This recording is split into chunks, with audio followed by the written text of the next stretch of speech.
Bom, acho que estamos ao vivo. Vou só segurar uns minutinhos, gente, enquanto as pessoas vão entrando. A gente vai só confirmar também, compartilhar nas nossas páginas aqui. Vamos lá.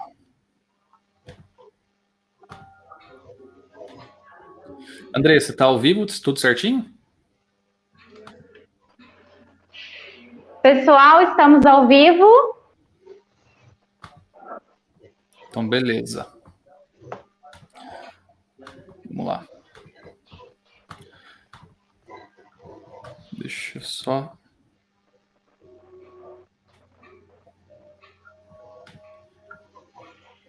Vamos esperar mais um pouquinho. Só um segundo. Eu estou compartilhando aqui em outra página.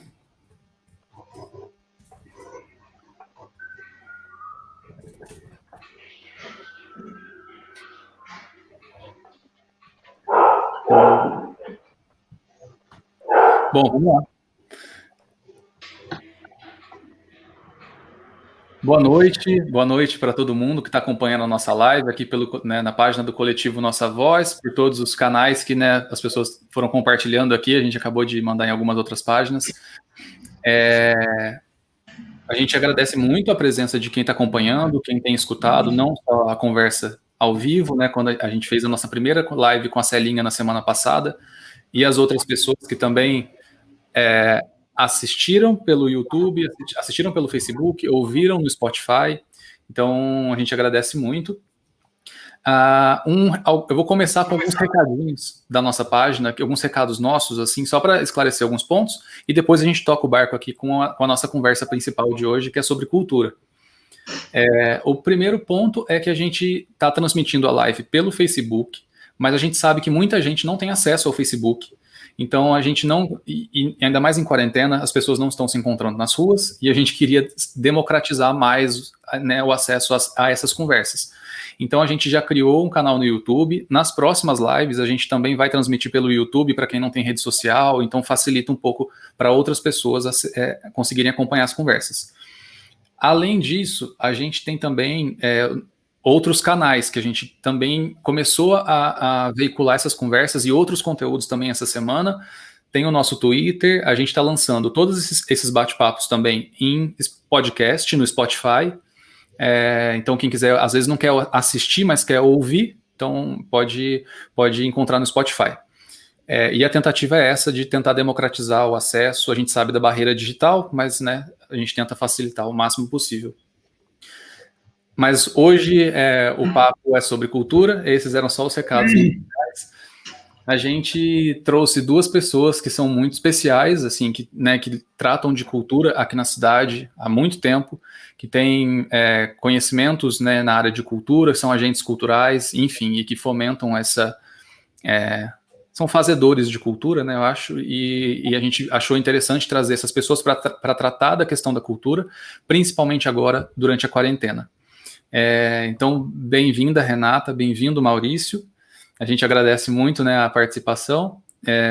Um outro recado, a Priscila, ela teve um probleminha de conexão, mas já vai entrar daqui a pouco no meio da nossa conversa.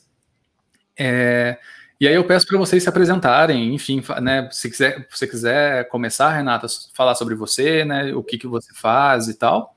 E aí, para o pessoal te conhecer, para quem ainda não te conhece, conhecer. Legal.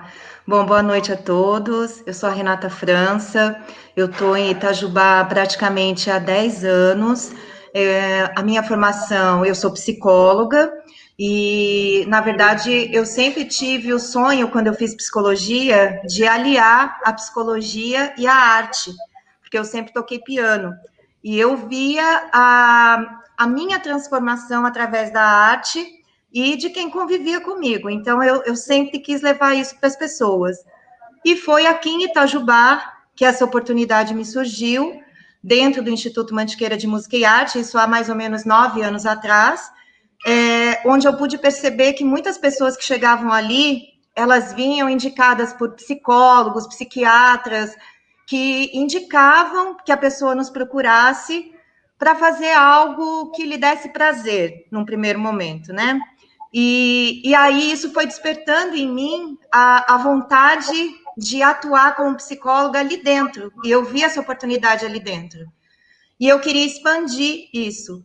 E eu trabalhei muitos anos em São Paulo, com desenvolvimento humano, com recursos humanos, e foi aqui que eu consegui aliar as duas coisas e, enfim, chegar onde cheguei com muita dificuldade, né? Porque a gente sabe que não é fácil. O Instituto Mantiqueira é uma instituição totalmente particular, né? Então a gente corre atrás de muita coisa e um espaço não só de atividades culturais, aulas, né? Mas a gente tem também um espaço, o espaço imaginário, que é um espaço de valorização dos artistas locais, né? De promoção dos artistas locais. Então, essa é a nossa luta, porque muitos dos nossos artistas aqui, eles já estiveram nas capitais do nosso país, né? Levando a nossa arte daqui para capitais do nosso país. Então, a gente tem que buscar essa valorização. Perfeito, Renato. Muito bom. Maurício, quer se apresentar? Pois não. Bom, meu nome é Maurício Correia, né? Eu me considero tajubense porque eu vim para cá com 2 anos de idade, então faz muito tempo que eu estou em Itajubá. Mas comecei a fazer teatro muito cedo, assim, porque a gente fazia na Igreja Católica. Eu não sei se hoje ainda tem a coroação de Nossa Senhora, né? Foi o meu primeiro contato com o teatro, assim. Mas em 83, na escola, né, eu estudava no Major Pereira, a gente reuniu uma galera e montou um grupo de teatro, foi o primeiro grupo de teatro mesmo, e dali eu não parei mais. Fiz teatro muito tempo, fiz teatro 17 anos, mas o que ficou dessa área artística comigo foi mais a questão da literatura, assim, porque desde que eu me alfabetizei, eu sempre gostei muito de escrever, né, poesias, na época chamava composição, né, desde o primário mesmo, e é uma coisa que eu nunca parei de fazer, né.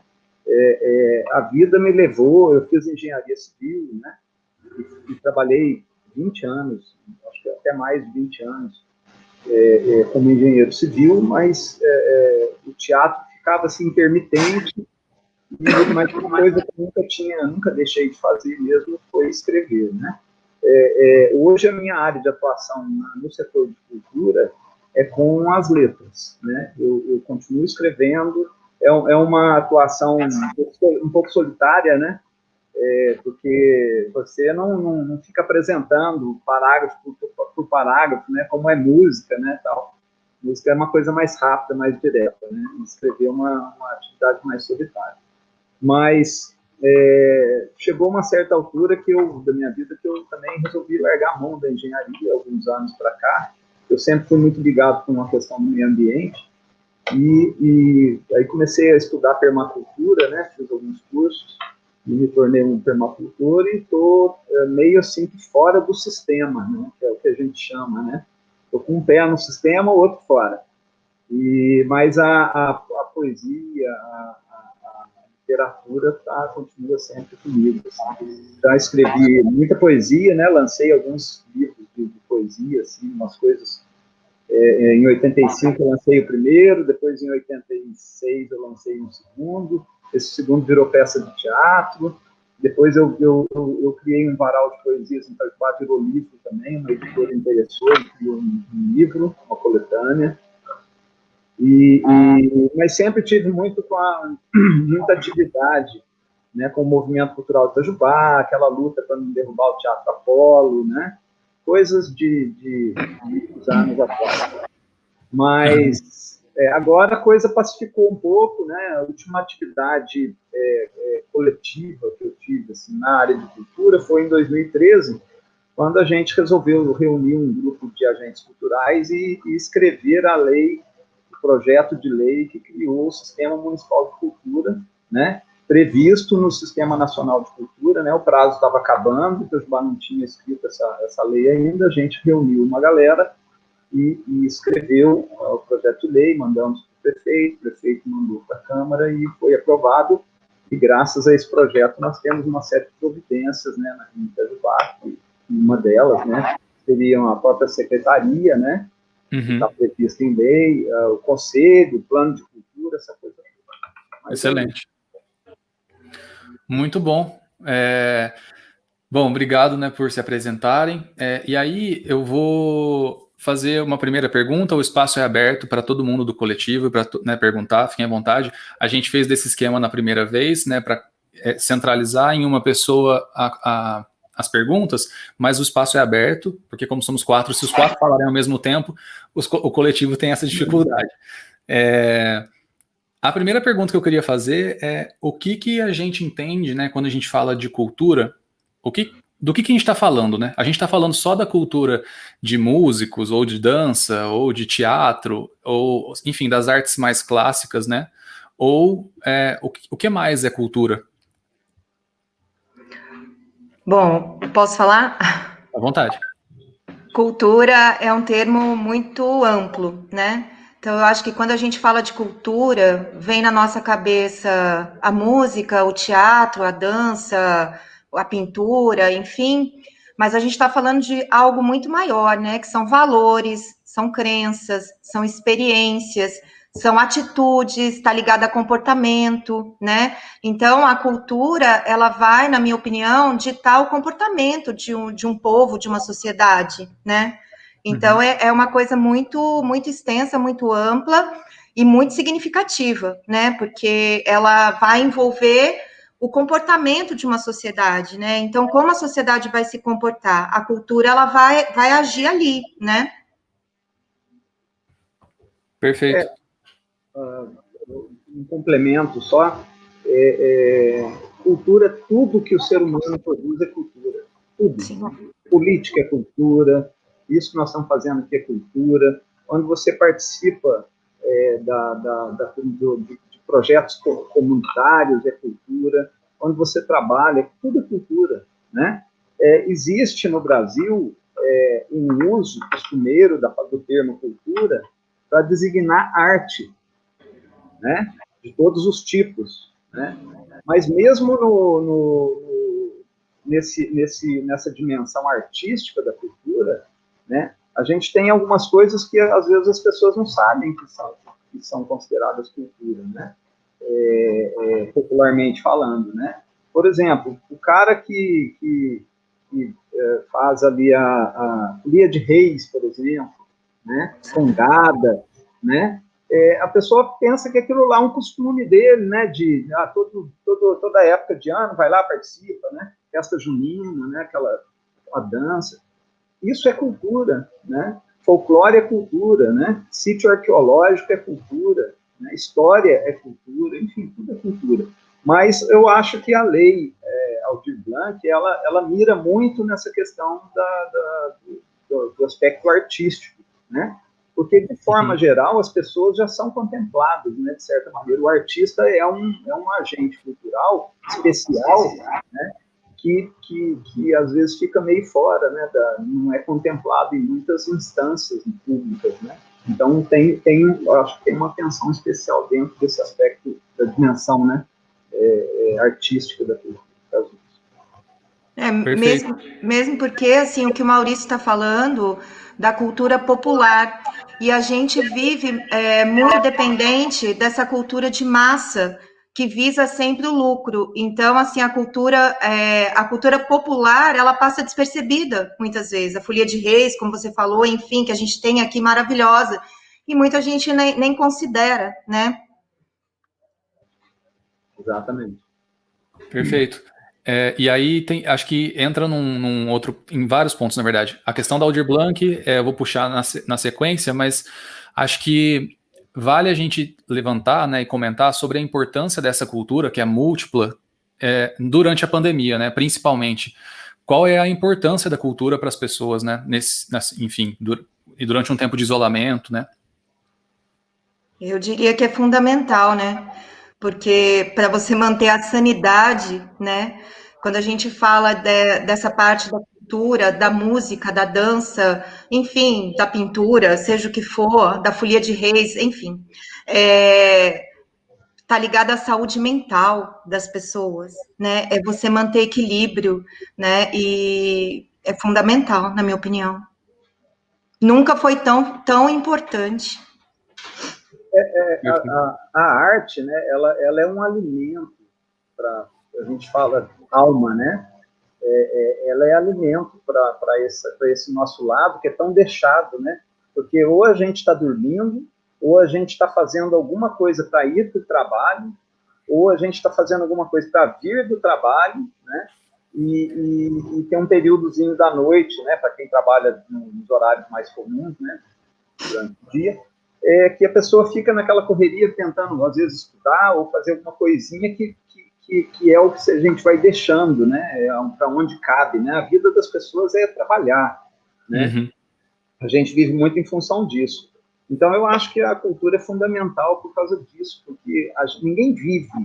Nós seríamos zumbis, né? Se a gente não tivesse esse alimento, né? Então, a cultura tem essa importância, né? Principalmente agora, que está todo mundo concentrado nessa iminência de uma doença que está ali na rua, né? Esperando para pegar a gente. É uma coisa muito estressante, né? E a gente não pode esquecer de alimentar esse outro lado da gente, que é o lado gostoso da vida, né? O lado prazeroso, né? O lado que nos transcende, nos permite transcender, né? Porque senão fica só essa coisa aqui, né? Essa coisa óbvia, material, né? A gente precisa transcender, é da nossa natureza. E quem nos ajuda a fazer isso é a cultura, a arte, de um modo geral. Perfeito. E, assim, um ponto que acho que simbólico, né, que a cultura no nosso país, né, politicamente já estava sofrendo um processo de esvaziamento, acho, uma tentativa de esvaziamento político, né, e a gente teve o Ministério da Cultura sendo dissolvido, né, realocado para uma secretaria, foi depois para dentro do Ministério do Turismo. Tem a questão de, enfim, de nomeações de pessoas às vezes, capacidade duvidosa nem de capacidade, mas de comprometimento duvidoso com as questões culturais, né? Enfim, a questão da Lei Rouanet, que a gente já tem há alguns anos sofrido esse debate, né, de tentativa de esvaziamento também. Então, é uma série de pontos que a gente vê que a questão cultural também está em disputa, e às vezes disputa ideológica, enfim. Então, já existia toda essa discussão antes da gente entrar na quarentena. E aí, agora, com a quarentena, a pergunta que eu coloco, assim, né, e aí, tanto para agentes culturais, fazedores, espaços culturais, né, representados, acho que é pela Renata com o IMA, mas, assim, de modo geral, quais são agora os desafios com a quarentena, né? O que essa quarentena, esse isolamento, colocou de dificuldade para esses fazedores da cultura? Bom, a gente, como espaço cultural, na verdade, nunca foi fácil o meu acesso ao poder público. E com a quarentena, assim, a gente perdeu cerca de 70% dos nossos alunos, o que dificultou ainda mais a manutenção, né, do espaço. A gente até entregou o casarão da frente, a gente hoje está só lá no fundo. Foi um movimento muito bacana, porque envolveu muita gente, e isso fez a gente acreditar ainda mais que a gente faz parte, que tem muita gente preocupada com a gente. Mas, assim, o que eu pude perceber, falando de incentivo, de poder público, assim, como faz falta esse incentivo, né? Para vocês terem noção, quando a gente fez a live no último dia 12, no Teatro Municipal, e também no dia 26 a gente fez uma, a gente nunca teve tanta visibilidade, né? Então, assim, e o porquê? Porque existiu um movimento da cidade, né, incentivando isso. Então, assim, se existisse esse movimento sempre, não só agora, na quarentena, onde a gente poderia chegar? Essa foi a pergunta que eu fiz, sabe? Porque a gente não consegue chegar em muitos lugares, porque a gente precisa de incentivo, né? E então, assim, eu acho que a quarentena veio mostrar um monte de coisa para a gente, né? E inclusive para o poder público, eu espero. Perfeito. Pela natureza, assim, imaterial, né, da cultura, da arte, né? Quer dizer, pelo menos a maneira que ela se comunica com a gente, né? É uma coisa meio imaterial, né? Embora envolva som, né, imagem, muitas vezes, né?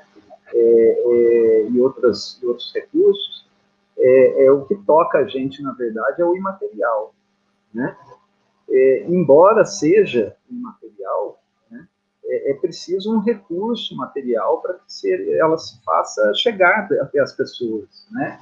E geralmente a política, as políticas públicas, elas não contemplam esse aspecto, né? Às vezes me parece muito essa situação da cultura, me parece muito com a situação da agricultura orgânica, por exemplo, né? Que paga um monte de coisa, o cara para ser agricultor orgânico, né? É caro certificar, e quem produz com veneno não precisa de certificação nenhuma, né? Então a cultura tem essa característica também, é difícil fazer cultura, né? Num país onde o recurso para a cultura é escasso, e sempre foi, né? Parece que 80% do papel dos agentes culturais é combater, né?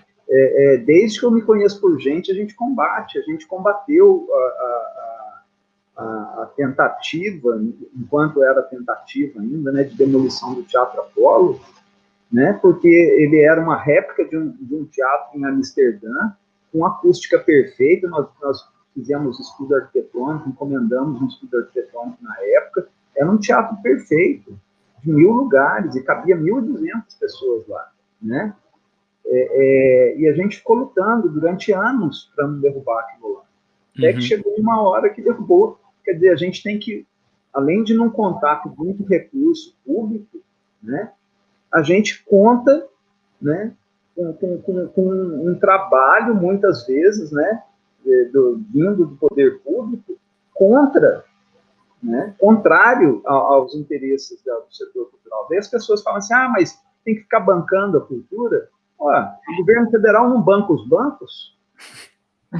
Né? Quantos bilhões aí o governo dá sem pedir nada em troca, né? Então, quer dizer, o papel do poder público é fomentar, é estruturar para que as coisas aconteçam. Na cultura isso não é diferente, muito pelo contrário, a cultura sempre foi subsidiada, né? Até o bobo da corte, ele vivia graças aos reis, às rainhas que bancavam, né? Os grandes músicos do mundo, eles eram bancados pelos reis, pelas rainhas, né? Não sei se eu te cortei, desculpa, Maurício, mas acho que, só complementando também, o orçamento para a cultura na nossa cidade ele já é bem reduzido, ele é bem, né, pequeno, considerando o orçamento total da cidade, e esse pouco ainda não era, antes da quarentena já não era destinado para iniciativas da cultura local, né, assim, geralmente traziam grandes artistas, né, grandes contratos, e, enfim, e às vezes tem essa questão, né, de tentativa de destruição, e ainda o pouco que tem alocam para iniciativas que não ajudam, né? Porque assim, tem essa questão também de bancar, né, a cultura, mas na verdade a cultura também gira economia, então tem um papel econômico da cultura muito forte, e inclusive os agentes culturais estão aí para provar isso, né? Você gera renda para as pessoas, enfim, né? Então acho que tem toda essa questão. Não sei, só para incluir, eu acho que esse ponto. É verdade. O Hernani, pode falar. Boa noite a todos. É um prazer que a gente está novamente, né? Só voltando ali um ponto que o Maurício falou e também a Renata, eu acho que é importante a gente colocar uma questão, porque são várias vozes que estão nos ouvindo, quando a gente fala em relação à cultura, porque muita gente ouve falar assim, e aí numa fala até que o Maurício colocou, que a cultura é tudo. Quando a gente ouve uma frase como o funk não é cultura, o rap não é cultura, porque assim, eu falo de um bairro periférico. Como que vocês entendem isso? E até na questão onde o Bruno coloca que a cultura é tudo, a cultura ela é política, né? E aí pensando o rap como uma questão política, como que vocês veem essa situação? Depois talvez a gente entre um pouco mais a fundo na questão da cultura nas periferias, mas eu queria colocar esse ponto só para não perder essa questão do Maurício e antes da gente entrar na Lei Aldir Blanc, né? Você quer falar, Maurício? Perguntando junto. Bom, eu acho muito simples a gente entender isso, né? Quando assim, de maneira geral, você fala em cultura, né? Você pensa em evento, né? Aniversário da cidade, aí a cultura aparece, né? Com shows enormes de artistas que estão na televisão, com cachês milionários, né?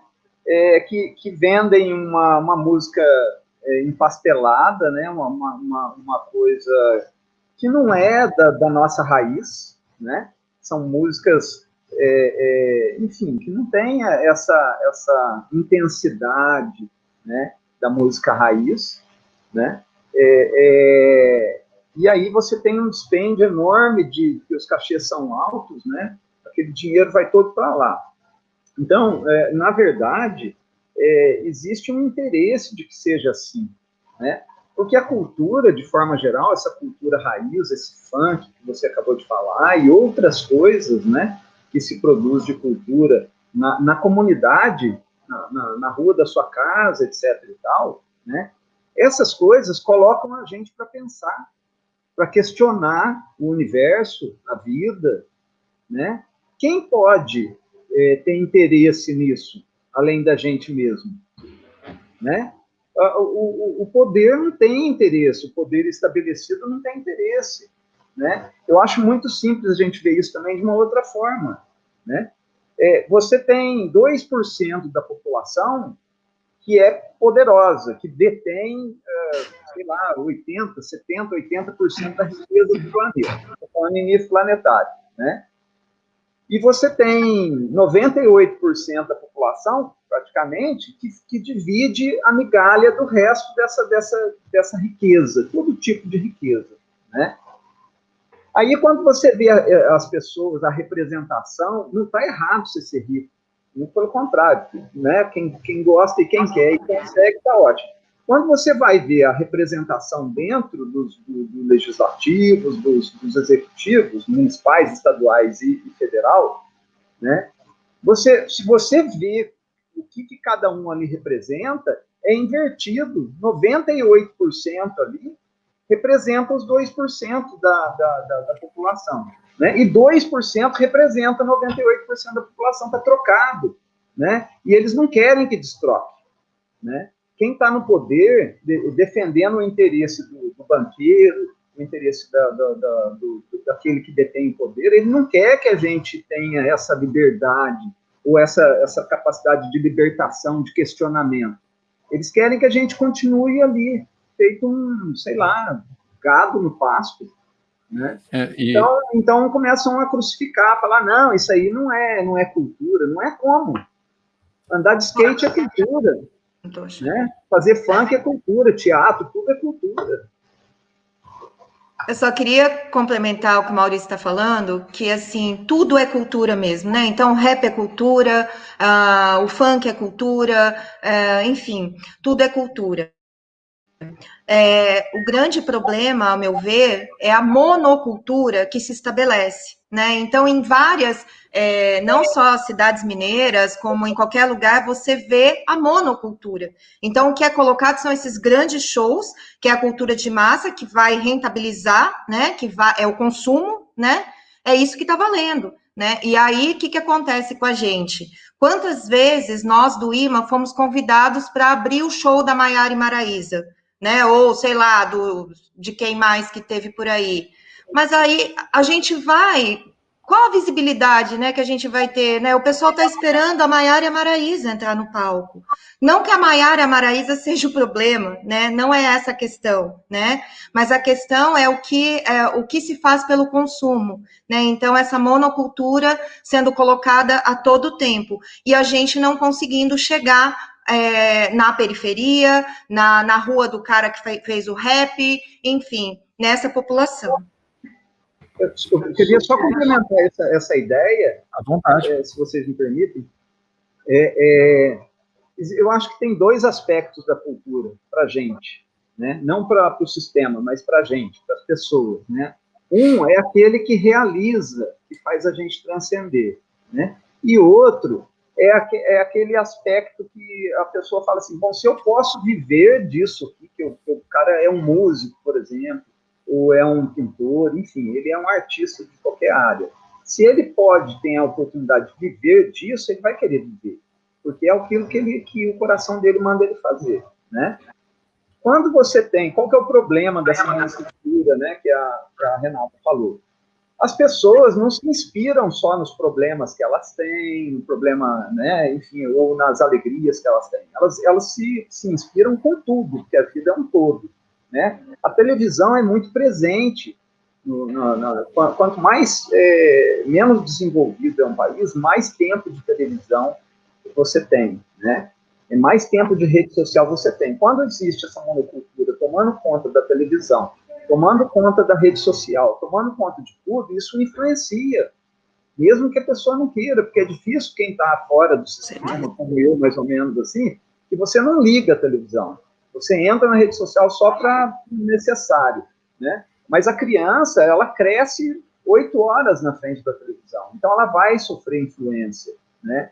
Então ela vai, muitas vezes, deixar de fazer aquela música que seria única no planeta, porque é uma coisa que vem dela, né? Ela acaba sendo influenciada e produzindo uma coisa que é uma mistura entre aquilo que ela é e aquilo que ela vê, né? Uhum. Então, o ruim da monocultura é isso, né? Eu acho que um pouco do preconceito que tem com muitas das artes populares, assim, é que as pessoas querem comparar, né, com aquilo que está, porque bonito é o que está na televisão, que está nos programas de televisão, né? Mas essa é uma visão equivocada das pessoas.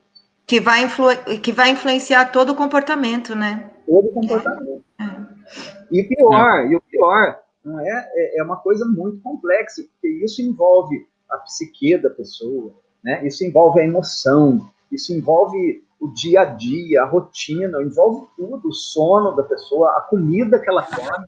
Tudo. Eu costumo brincar assim, olha, no meu tempo, creme de leite era gordura de leite batido.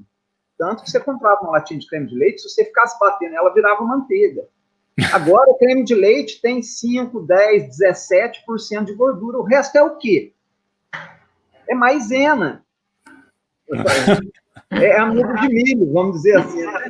Você entendeu? Então, você compra um volume cuja 83% dele é amido de milho, não sabe-se lá mais o que, um monte de porcaria, né? E apenas com 17%, esses melhorzinhos, né? 17% daquilo que não tem condição. Você compra gato por lebre, né? Não é creme de leite, mas tem cheiro de creme de leite artificial, tem cor artificial, tem sabor artificial, tem textura. E a gente acredita que é. E a gente acha que esse que é bonito, né? É cultura, isso é cultura. É cultura. Excelente. E eu acho que vale entrar numa luz no fim do túnel, que é a questão da Aldir Blanc. E eu acho que, não sei se Andressa, Pri, Hernani, se tiver comentário, alguma pergunta da página, qualquer coisa. Pri, pode falar. Na verdade, eu nem ia falar da página, não. Eu ia fazer um comentário para Renata sobre monocultura e agradecer o IMA, porque esse ano, não foi no dia 8, acho que foi no dia 7, né, Renata? Que vocês fizeram um evento. Foi o último evento nosso. Maravilhoso. Eu fui com o meu pai. Meu pai, ele é uma pessoa que nasceu na roça, ele é uma pessoa muito simples e ele ama música clássica. E quem diria que ele fosse no concerto comigo no dia 7, nós dois choramos juntos. Foi um momento muito especial pra gente, só de falar já me emociono. E é isso que a arte provoca na gente, né? E a importância da gente valorar isso, não apenas nesse sentimento, mas valorar também em dinheiro, porque o artista, ele trabalha com isso, ele vive disso. E por isso que a Lei Aldir Blanc, agora já entrando na seara da lei, é tão importante. Esse fomento financeiro para que o artista possa existir e coexistir, né? Dentro do espaço e levar essa multiplicidade de culturas para a gente, que nós aqui no sul de Minas temos uma cultura muito rica e nós realmente estamos absorvendo uma cultura muito mono, né? Assim como o nosso vocabulário, assim como todas as outras coisas que vocês falaram. Então, também fica aí meu Linda, agradecimento obrigada. pelo espaço. Eu que agradeço a oportunidade de estar aqui, de estar podendo falar. Muito bom, muito obrigada. Valeu. André, você pode falar. Então, aproveitando essa colocação aí da Priscila, da Renata e do Maurício, a gente teve aqui um comentário do professor Júlio, meu colega de trabalho. Abraço, Júlio, que bom que você está participando. Ele diz: monocultura é a globalização da cultura incentivando o consumismo. Na verdade, quem afirmou isso, gente, foi Milton Santos. Belas palavras, Renata, diz o Júlio para você. Certo? Obrigada, Júlio, e a gente querido. também tem aqui algumas perguntinhas, daqui a pouco... Joia! Daqui a pouco o Hernani vai ler aí mais alguns outros comentários, mas chegou pergunta, então eu já vou lançar aqui para vocês irem pensando. O Bill Souza, ele diz, ok para o diagnóstico, perfeito. Agora, como romper com ações práticas a indústria cultural e seus tentáculos, que se estendem em todos os segmentos culturais? Essa é a pergunta do Bill Souza, e ele finaliza: o que fazer em especial em nossa cidade? E aí? Eu acho que, eu não sei se vocês concordam, mas talvez a própria Aldir Blanc, e a gente está vendo isso nos debates nacionais, né, enfim, ela talvez sirva como uma resposta para isso, para que a gente consiga democratizar um pouco mais as iniciativas, né, os editais, e enfim, eu acho que pode ser uma luz no fim do túnel, mas vocês, enquanto, né, artistas, né, vocês têm muito mais propriedade para falar, eu acho, do que eu, né, no caso. Mas eu acho que vale antes dar um passo atrás e explicar o que é Aldir Blanc, o que é a lei Aldir Blanc, para as pessoas entenderem, porque tem muita gente que está assistindo e às vezes não sabe do que a gente está falando. Então, eu não sei, Pris, ou não sei, se alguém quiser fazer uma introduçãozinha do que é.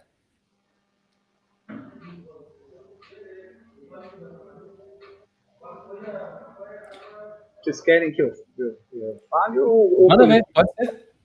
Tá. Bom, a pergunta a gente responde agora, a pergunta do ouvinte, do Bill. Fica à vontade. Tá. Bom, então, antes da gente falar na lei, porque a impressão que eu tenho é que a hora que a gente falar da lei, a gente não vai conseguir falar de outra coisa mais, porque, né, a lei tem esse caráter emergencial, né? Eu acho o seguinte: sabe aqueles tratamentos de câncer que você deixa de alimentar o tumor? Né? Tem se usado muito essa estratégia agora para tratar o câncer, né? Você usa drogas que inibem a nutrição do tumor, e aí o tumor morre, né? Eu acho que o caminho é esse, sabe? Eu acho que televisão e rede social, né? Pega uma criança hoje, eu tenho um sobrinho neto de, acho que tem 4, 5 anos, né? Mas desde cedo, né, ele fica o dia inteiro com o celular na mão, né? Vai na casa da bisavó, tá com o celular na mão, né? Mas não adianta você falar para os pais, né? Ah, isso não é legal, tal, porque você não vai atingir, você não vai chegar, porque a pressão é muito grande. As crianças estão com o celular na mão, na televisão, na rua. Então, a gente tem essa coisa de querer ser meio igual aos outros, né? Se sentir de uma tribo, né? Então, eu acho, assim, que essa mudança de paradigma, né, ela tem que vir com um investimento na arte, nas escolas e nos bairros. Porque eu acho que o impulso da criação é muito mais forte do que o impulso da repetição. Não tem comparação. Quando alguém começa a criar, é um processo virtuoso, muito bacana, que aquilo acaba consumindo a pessoa, né? Então, eu acho que, assim, as crianças, jovens, adultos e idosos, eles têm que ser estimulados com atividades lá no seu bairro, na rua da casa dele, na escola, onde as pessoas estão o tempo todo, principalmente no momento que elas estão impossibilitadas de ligar a televisão, que é uma grande desculpa, uma grande porcaria, né? Não devia, mas né? É uma ferramenta mal utilizada, né? Não é utilizada para o bem das pessoas. E a rede social, de forma geral, a internet, de forma geral, também, ela tem tantas possibilidades que, como diz Pablo Neruda, o mal brilha mais do que o bem, né? Quando você abre um leque de coisas, o que te chama atenção? Aquilo que para você é ruim, e você acaba se concentrando naquilo. Então, se as crianças tiverem acesso... Porque eu faço uma comparação comigo, assim. Quando eu estudei no Major Pereira, quando eu era criança e adolescente, tinha uma matéria, por exemplo, uma delas, que se chamava AES. Eu aprendi macramê, eu aprendi uma série de coisas legais que eu fiz a minha vida inteira, assim, quando eu sabe? Até quando eu tinha crise financeira, assim, eu comprava sisal, fazia suportes de vaso aqui, mas aquilo tinha uma coisa de arte que eu podia vender também depois, né? Então, a questão da criatividade, ela é muito forte no ser humano, né? Ele precisa ser alimentado e dado oportunidade, porque o interesse, a televisão é utilizada, e muito também as redes sociais, a internet de forma geral, ela é utilizada para sufocar as pessoas, para que elas não sejam criativas, para que elas não pensem, para que elas não façam, elas têm que repetir, né? Então, eu acho que se a gente tiver atividade, né, como a gente tinha quando era moleque, a gente brincava de pastelão na rua, queimada, mocinho e bandido, e assim por diante. A gente não ficava na frente da televisão. Então, a nossa geração tem uma certa criatividade por causa disso, eu acho, sabe? Então, se você tem arte na sua rua, no seu bairro, se você tem palcos para você mostrar, palco não no sentido de palco de música só, mas locais para você mostrar aquilo que você cria, e isso for valorizado pelas pessoas ali do local, e você eventualmente pode acabar galgando degraus mais distantes, não vou falar mais altos, mas mais distantes, aí você vai para a cidade, da cidade, às vezes você vira até um artista nacional, internacional, né? Mas isso tem que nascer no mínimo, a gente tem que dar oportunidade. Então, escola e localidade das pessoas precisa de investimento, as pessoas precisam aprender a tocar piano, tocar violão, tocar viola, tocar tarol, tocar, sei lá, qualquer coisa, música, ter acesso. Ah, mas eu não vou trabalhar com música, né? A gente aprende bascara na escola, nunca usa, né? É para gente, é para tornar você uma pessoa melhor, né? Alguns vão virar músicos quando aprender música, outros não, mas você acaba, enfim, aquilo acaba desenvolvendo você enquanto ser humano. Perfeito. Nós tivemos... Posso falar? Pode. Nós tivemos essa oportunidade no IMA. Oi? Vocês estão me ouvindo? Perfeito. Sim. Nós tivemos essa oportunidade no IMA com um projeto que a gente realizou no Agrícola, na Escola Estadual Agrícola. Eram 20 adolescentes, que foi o que a gente conseguiu atender através de uma iniciativa. A gente teve apoio de empresas privadas, né? E nós vivemos isso durante 2 anos. E, assim, é o que o Maurício falou, né? Foi transformador. Então, a gente viveu isso de perto, né? Só que isso só é possível, como a gente estava falando várias vezes já, com incentivo, né? Sem incentivo, você não consegue chegar, né? Perfeito.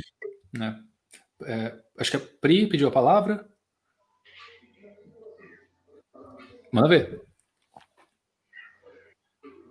Eu ia fazer só um comentário que, sem ser nesse atual governo da prefeitura, anteriores, eu acho, a gente teve um incentivo da cultura rural, né?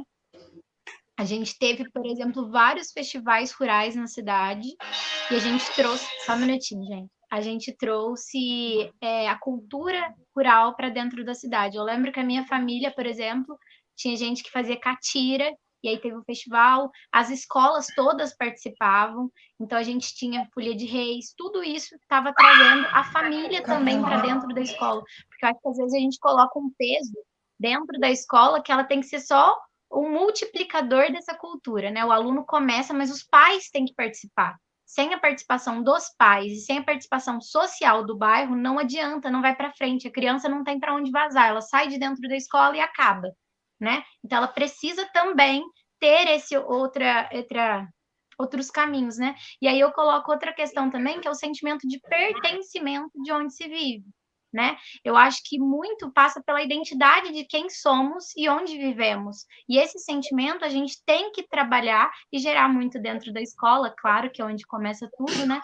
Mas também dentro dos bairros. E eu falo isso muito porque o movimento negro, por exemplo, da população preta, muitas pessoas, e aí é uma curiosidade que eu coloco aqui, que quando nós fizemos um vídeo, né, sobre a resistência pelas vidas pretas importam, muitas pessoas que eu falei, você não quer participar do vídeo, você é uma pessoa negra, daí a pessoa falava assim, não, eu não sou. Porque o sentimento, muitas pessoas eu lia como negras e algumas eu não lia como negras e se diziam negras, e esse sentimento, ele partiu da história da pessoa, até o momento que ela entendeu toda a história, toda a trajetória de vida dela, por que ela se sentia e pertencia àquele lugar. E quando a gente identifica quem somos e de onde viemos, isso é cultura. Ancestralidade é cultura, localidade é cultura, né? É importante que a gente entenda um pouco também que o velho e o novo, dentro do ambiente cultural, ele sempre está junto e misturado, né? A gente vê coisas maravilhosas, assim, que a gente fica de cara quando a gente vê a nossa ancestralidade, e a gente vê coisas que a gente não imagina que podem ser criadas pela economia criativa, né? Que é a cultura. Excelente. Legal. Fazer essa colocação. Você sabe que, Priscila, você me lembrou uma coisa. Em 98, eu fui nomeado diretor do Departamento de Cultura. Naquela época não tinha Secretaria de Cultura. E aí a gente fez um aniversário de Itajubá, foi a primeira coisa que nós fizemos de evento, assim, só com artistas itajubenses, foi uma coisa sensacional. Nós fizemos, o Itajubá tem muito artista plástico, né? Bons, excelentes e inspiradíssimos. A gente fez uma exposição coletiva, uma das atividades, né? Foram assim, foi acho que 2 semanas de atividades. Mas uma das atividades foi uma galeria que nós montamos ali onde, na época, tinha sido... Bom, ali na Rua Nova, hoje, acho que é um banco ali, do lado da Joca. Assim, dezenas, tinha acho que 30, 40, 50 artistas plásticos expondo, foi sensacional, músicos. Nós movimentamos a cidade só com artistas locais. Aí, quando foi chegando o inverno, né, o outono, assim, aí a gente falou, nossa, o que a gente vai fazer para o inverno, né? Aí a gente criou um evento, que eu não sei se vocês chegaram a pegar, que se chamou Balancê. Aí, qual que era a ideia do Balancê? A ideia do Balancê era revitalizar a festa junina, porque você vai nas escolas hoje, eles estão dançando country no dia de São João. Você percebe? É uma coisa absurda a escola fazer isso, né? E a gente falou, bom, vamos fazer um big, nós fizemos um big no evento, foram 9 dias de festa, lotada, sem uma ocorrência de briga, nenhuma ocorrência, uma festa familiar, sem bebida, olha que legal. E eu fiz, eu cheguei para uma banda, falei assim, Omar, cria uma banda para tocar na nossa festa. Você vai tocar música de festa junina, forró, chachado, baião, e só música típica, e moda de viola você também pode tocar, né? Se você tocar uma música fora dessas 5, não dá para falar isso para o Omar, porque ele é um cara sensível, né? Mas eu estou falando isso porque teve uma outra banda que quis tocar também, né? E eu tive que falar isso, sabe? Eu falei assim, se você tocar uma música fora dessas 5 estilos, você não recebe. Eu fiz um contrato e coloquei no contrato das bandas o que eles poderiam tocar, não as músicas, né? Mas o estilo, né? Por que eu fiz isso? Para a gente ter uma concepção do evento. Aí teve festival de quadrilha, as escolas, quem ganhou foi uma escola da Peroba, não sei nem se a Peroba ainda tem escola lá, fez uma quadrilha de junina, não tem mais escola lá, né? Olha que absurdo. Eles ganharam o concurso de quadrilha. Foi linda a quadrilha deles, sabe? E as pessoas choravam, agradeciam, se abraçavam, todo mundo. Foi um evento maravilhoso, né? Resultado, no segundo ano em diante, eu falei assim, gente, eu não posso ficar gastando meu tempo para criar evento. Agora vocês já têm todo um roteiro da história. Ah, a decoração foi feita por um artesão chamado Avelino. O cara é um escultor do bairro da Varginha, sensacional. O Avelino é um cara incrível. Ele é maravilhoso. O Avelino é um cara assim, eu adoro o Avelino, que é meu amigo também. E ele fez um portal magnífico de entrada. Gente, foi uma festa linda, 9 dias. No segundo ano, quando eu não tomei conta, já caiu para 2 finais de semana. Do terceiro ano, que eu já não estava mais lá no departamento, em diante, a terceira festa, eu fui lá, tinha roda gigante na festa e a banda estava tocando Ahá. Você entendeu? Por que tem que estar no contrato isso? Então, é complicado. A gente é muito bitolado, né? As pessoas, de modo geral, gente, é uma festa junina, tem que tocar música de festa junina. A gente fez concurso de rainha do balancê, né? Aí escolhemos a moça mais bonita. Daí tivemos que fazer de princesa, porque as crianças chegaram, também quero, sabe? Tivemos que improvisar, né?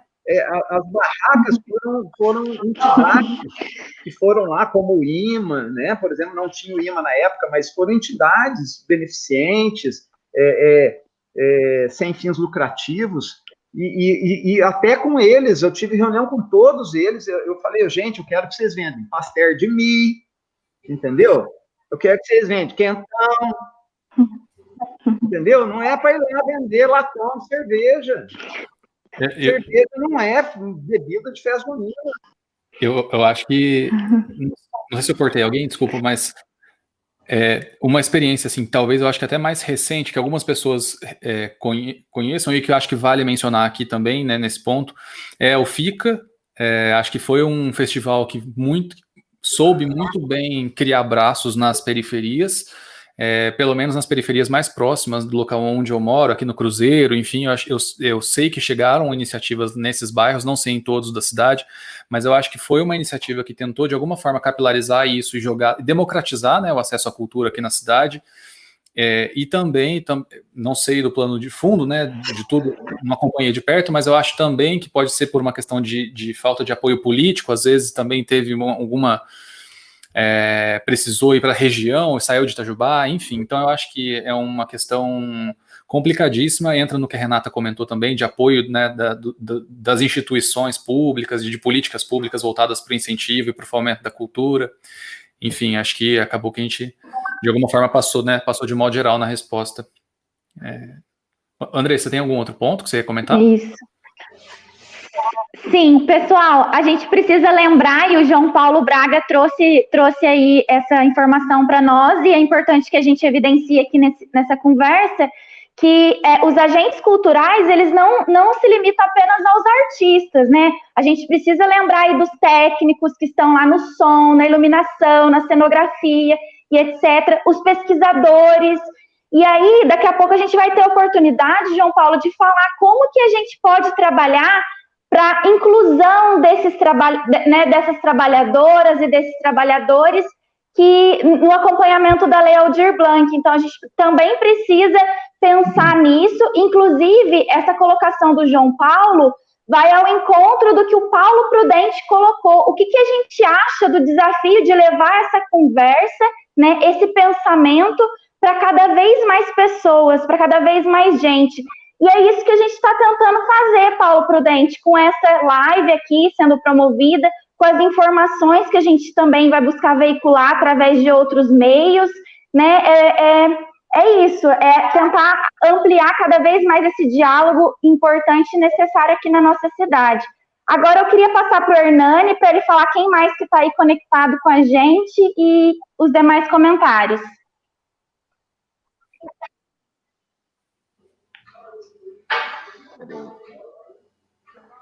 Pronto. Pessoal, novamente a gente gostaria de agradecer, porque a gente está tendo audiência incrível, muito bacana. Obrigado a todo mundo. E vamos ler aqui alguns comentários, né? O Caio Pereira fala, tema lindão da conversa de hoje. A Maria Silva fala boa noite. O Paulo Nunes, o idealizador do FICA, mencionado pelo Bruno, também fala boa noite. A Juliana fala boa noite, queridos. O Felipe Fonseca, boa noite. O João Paulo Braga, que a Andressa comentou também, deseja boa noite a todos, né? Até o João Paulo Braga comenta aqui que é agricultura, né? Que também tem a ver com a questão que o Maurício colocou lá atrás. O Bill Souza, ele faz um comentário para o Maurício, eu acho, Mal, um ser das palavras, faz brotar poesia nas coisas mais insólitas. Grande abraço a todos. Bacana. A Luciana Noronha Ferreira, ela fala, abraço a todos. Taylor é cultuar o que é nobre. Bacana demais. O Júlio, que é o professor que a Andressa já tinha comentado, né? A arte alimenta a alma, a arte desperta. Gustavo Rodrigo Tomazini também fala boa noite, pessoal, bela discussão. Também a Luciana Noronha, que ela chegou a comentar. O problema é que todos os artistas não são mais os bobos da corte.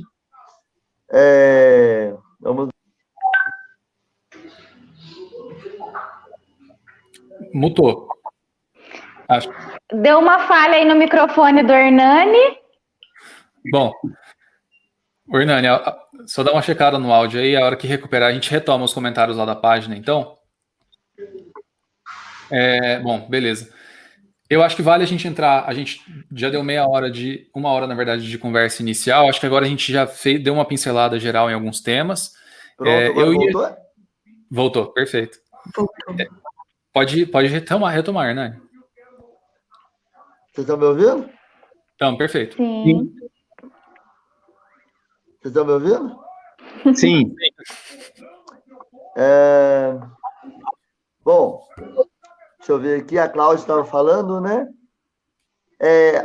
A professora Bernadette também, ela comenta, dando boa noite. A Cláudia ainda comenta, acredito muito nas conexões. Concordo com o comentário do Paulo Prudente. É necessário que os itajubenses, não ligados às ações culturais e movimentos, tenham conhecimento. Percebo um gap na comunicação. Parabéns pela live. Muitos comentários, a gente se agradece. A Celinha fala que está acompanhando, né? A Celinha até faz um comentário. Na minha juventude, tínhamos grupos de teatro, dança, música, e não tínhamos um teatro físico. Hoje, temos um teatro físico sem incentivo e estrutura para a produção artística. E a Eliane, né, a professora Eliane, também comenta. FICA, festival maravilhoso. O último não teve apoio pela Prefeitura de Itajubá. Vergonhoso. E o Nelson Dias comenta boa noite aos integrantes do Nossa Voz. O Edelson comenta boa noite, né? Edelson, meu irmão, obrigado pela audiência. O Felipe, lembrando, o Titãs, você tem fome de quê? E aí é isso. Deixa eu ver o que mais. Tem bastante comentário aqui. O Rubens Florencio pergunta, por que não na boa noite. Por que não na Museu Verdade em Itajubá? Acho que ele está perguntando por que não há museu, porque não há aqui museu. em Itajubá. O Lúcio Flávio, boa noite, bastante esclarecedor, parabéns. Tem uma pergunta que eu acho que eu pulei, que fala da Aldir Blanc, e aí a gente já pode emendar para a gente entrar nesse assunto importante. Deixa eu voltar aqui. Eu vi aqui, só um momentinho. Aqui, achei. É a pergunta do João Paulo. Pessoal, que aí foi até o que a Andressa já tinha comentado, né? Como vocês em Itajubá estão trabalhando com a inclusão desses trabalhadores e trabalhadoras no acompanhamento da Lei Aldir Blanc? Aí acho que é importante passar a palavra para os conhecedores do assunto, para a gente dar esse esclarecimento sobre essa lei que vai ajudar muito o povo da cultura, né? Gente, brigadão também pelos comentários aí na nossa página e continuem comentando, a gente vai tentando responder. Tem muita pergunta, a gente talvez não consiga responder todas aqui, mas a conversa com a cultura não acaba também nessa live, a gente pretende, né, ter outros papos, enfim, ir aprofundando. Mas acho que a gente pode retomar então desse assunto da Aldir Blanc. Aí, Maurício, você tinha até começado a comentar, a explicar o que é Aldir Blanc para as pessoas que ainda não sabem o que é. No comecinho da live a gente falou sobre essa abrangência da cultura, né, que ela não é só artista, né, tem um monte de gente fazedor de cultura. Aproveitando esse termo, o próprio material da lei, eles tratam como fazedor de cultura, né, e fazedor de cultura não é só artista, né, o técnico de som, né, o cara que faz cenário, o cara que monta e desmonta o palanque, o palco, enfim, o cenógrafo do teatro e da dança, né? Enfim, tem muito trabalhador da cultura, muitos, e a lei contempla todos eles, né? É claro que a gente pode dizer que alguns já conseguiram, por exemplo, o auxílio emergencial, porque esse pessoal, gente, que trabalha na montagem de som, por exemplo, enfim, que trabalha na parte técnica, eles estão numa situação muito precária, porque show acabou, parou, né? Então às vezes as pessoas às vezes não pensam nisso, né? Mas tem muita gente que está passando aperto e aperto de verdade. A lei contempla essas pessoas, né? E a resposta para uma pergunta que teve aí, que como que a gente pretende, né? Eu não sei se a gente fala agora da lei, depois a gente comenta sobre como a gente pretende, né? Estratégia, eu acho melhor. A lei ela direcionou 3 bilhões para os estados, né? É bastante dinheiro, a cultura não costuma ver um dinheiro assim, né? Desde há muito tempo, né? Esses dinheiros, esse recurso, vamos chamar assim, ele vai chegar até as pessoas e espaços em 3 categorias, digamos assim. A primeira é como auxílio emergencial de R$600 por 3 meses, prorrogáveis. Então, aquela pessoa que trabalha na cultura, né, não só diretamente ligada à cultura artística, né, mas todo tipo de produção cultural, né. Algumas pessoas falam das costureiras, enfim, tem uma série de profissionais que têm envolvimento com a cultura, né. Eles podem pleitear, né, esse auxílio emergencial de R$600, desde que não tenha recebido esse auxílio geral que o governo repassou, né, ou está repassando, por 3 meses prorrogáveis, porque vai depender de como a pandemia se comportar, né. A segunda forma são os espaços culturais, que podem ter CNPJ, como podem não ter CNPJ, isso é importante a gente destacar, né? Eles vão poder receber de 3 a 10 mil reais, tá? Por mês, né? Dependendo lá da comprovação, da documentação que conseguir comprovar, né? Para se manter, né? Durante esse período de aperto, né? É aluguel, é salário, enfim, né? Todos os gastos que os espaços têm, né? E uma outra forma que é interessante, que começa a conectar essa questão da lei ser emergencial com um futuro fora da pandemia, né, que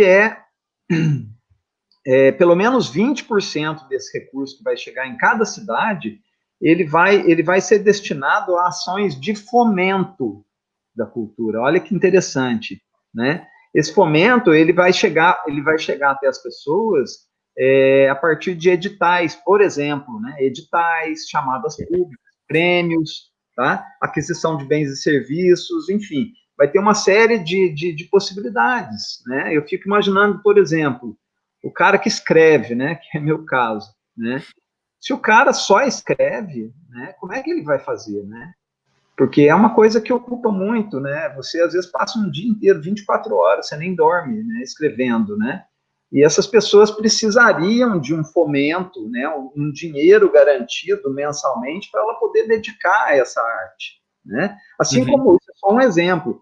Então, 20% do valor que vai chegar em cada cidade, para cada cidade esse valor é diferente, ele vai poder ser transformado pelo comitê gestor ou pelo conselho, enfim, em parceria com o poder público, né, em editais, chamadas públicas, prêmios que vão incentivar a produção cultural.